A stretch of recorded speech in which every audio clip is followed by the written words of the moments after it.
If you're feeling a little stuck, you're in good company. So many of the Disney princesses lived their lives in isolation. Keep watching to find out how they coped with extreme social distancing and how they broke free against all odds.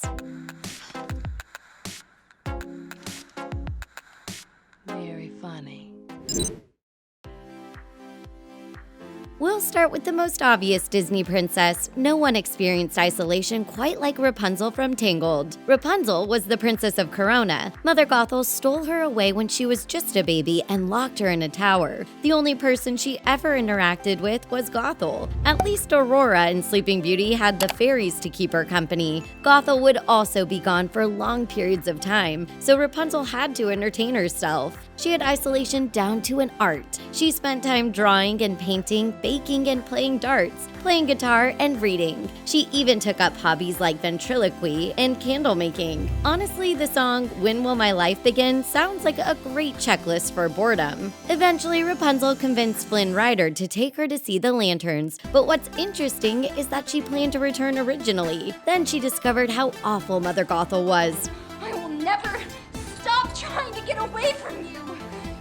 Another princess who lived in extreme isolation was Aurora. This was for her safety, however. Her parents knew that she was in isolation, so they weren't worried about her whereabouts. The fairies raised Aurora to believe that they were her aunts, and not magical. They are just trying to hide her from Maleficent. And the less she knows, the better. She doesn't have a grand adventure like Rapunzel, though. She pricks her finger on her 16th birthday when she ventures away from the cottage. Philip manages to save her. There was another princess who was kept in isolation for her own good. Jasmine's father was terrified of letting her out of the palace. We understand his concern, but this was completely unnecessary. He wasn't protecting her from an evil fairy like Aurora's parents. He was just too paranoid. This might feel very familiar, but we don't recommend dealing with isolation the way Jasmine did. She snuck out of the palace and got into some serious trouble, but thankfully Aladdin came to her aid. In the live-action movie, we also learned that Jasmine loved reading books and looking at maps. It was how she explored the world. That's why the magic carpet ride was the real way to her heart. She just wanted to see the world. Moana has a lot in common with Princess Jasmine.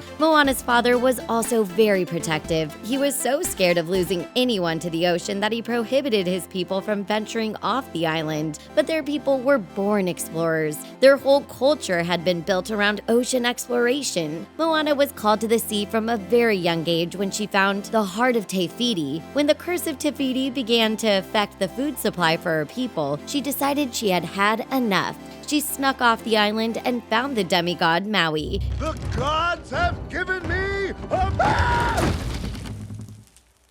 She was a natural at sailing, and she was able to save not just her village, but her entire culture. Moana and Jasmine aren't the only princesses who craved adventure. Belle always felt trapped in her poor provincial town. She used books as an escape. In the live-action movie, she was also an inventor. That's a great way to pass the time, but she wanted more from life. She wanted an adventure. Belle got that when she went to save her father. Then she ended up trapped in a whole new way, but we'll cover that later. Technically, Vanellope von Schweetz is a Disney princess too. In Ralph Breaks the Internet, she said she felt trapped in her game. She had done the same things over and over again. She was thrilled to be on an internet adventure. She was much happier once she joined Slaughter Race. Vanellope just needed a change of pace to feel less isolated. I'm a princess too. Wait, what? Yeah, Princess Vanellope von Schweetz. Many of the princesses end up trapped either because they are cursed or as some sort of punishment. Belle is one example. She went from being trapped in a boring town to being trapped in an enchanted castle. But she allowed herself to be isolated willingly to save her father. That's pretty noble if you ask us. The Beast kept her confined, first to her room and then to the castle at large. But when she tried to escape and he saved her from the wolves, she went back willingly. Fans have debated this over and over, but it seems like everything she did was of her own accord. Like other princesses, Belle spent her captivity reading. She was equipped with an epic library after all. The castle is your home now, so you can go anywhere you like, except the West Wing. What's in the West? It's forbidden! Cinderella is yet another Disney princess who is trapped as punishment. Her stepmother forced her to stay with them and work as their servant. Cinderella passed her time cleaning and sewing. She wasn't free to do anything else. Once her stepmother figured out she was the mysterious woman from the ball, she took the isolation one step further. She locked Cinderella in the attic. Thankfully, her fairy godmother and mice friends helped her escape, and she got to live her happily ever after. Megara from Hercules, on the other hand, was kept captive by the god of the underworld, Hades. At the beginning of the movie, we find out that she is trapped in a deal with Hades. She's one of his minions, and he has a plan to overthrow Zeus. How did she end up in this deal? Well, she did something noble, just like Belle, only it didn't turn out so well. She tried to save her ex by offering her soul for his, but he left her for another woman. Yikes. Meg ends up further trapped in the underworld later in the movie. Her soul is in danger of not being rescued. Thankfully, Hercules dives into the river Styx to save her. Tiana from Princess and the Frog also ended up magically trapped. She got herself turned into a frog by kissing one. How'd I get way down here and all this? That's not how that story was supposed to go, right? Just like Meg, Tiana never wanted a grand adventure. These two definitely stand out from the other princesses. Meg wanted someone she loved to be safe. Tiana just wanted her hard work to pay off so she could have her own restaurant, but Tiana got a huge adventure. She and Prince Naveen had to figure out how to undo Dr. Facilier's voodoo curse. She saved New Orleans from the voodoo master and bagged herself a prince in the process. She was even willing to stay as a frog to be with him. That's something else she and Meg have in common. They would do anything for their significant other.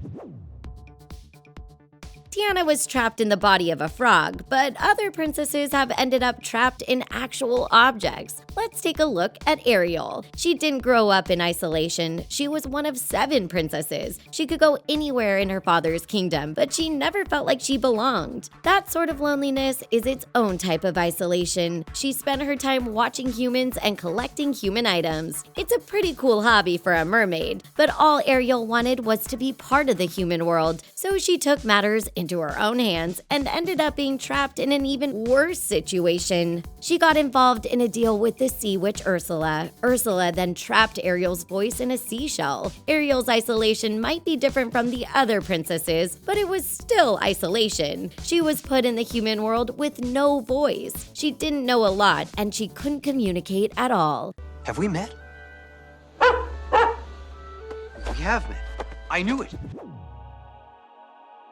Anna and Elsa have been trapped in an object too. They both ended up trapped in ice, but we'll cover that in a few minutes. Let's look at their extreme social distancing first. Elsa's powers might not be a curse, but she sure felt like they were as a kid. After she accidentally hit Anna with the ice, her parents kept her isolated. They did it to protect her, just like Aurora's parents and Jasmine's father, but this had lasting effects for both Anna and Elsa. Elsa spent most of her time in her room. She wouldn't even play with Anna. She was also isolated because she was the only one with these powers. She spent her life punishing herself, but that hurt Anna even more. Anna passed her time talking to paintings and riding her bike in the hallways. She just wanted a playmate, but she had no one. That's why she was so trusting of everyone she met, including Hans. She was just desperate for human connection. They both felt even more isolated after their parents were lost at sea. They didn't lean on each other at all for support. Once Elsa's powers were out in the open, she took her isolation one step further. She wanted to live on her own in an ice castle. She could be herself without hurting Anna or anyone else. But Anna wouldn't have it. When Anna tried to save her, she ended up being frozen completely. This was the magical object that she was trapped in. Elsa's love saved her and thawed her frozen heart. A similar thing happened to Elsa in Frozen 2. She went to Ahtohallan alone, but she went too far. She ended up frozen in ice all alone, but Anna was able to save Arendelle and the North Uldra tribe. Her selflessness broke the spell and freed Elsa. These two sisters have experienced every type of isolation, but they learned to overcome it together.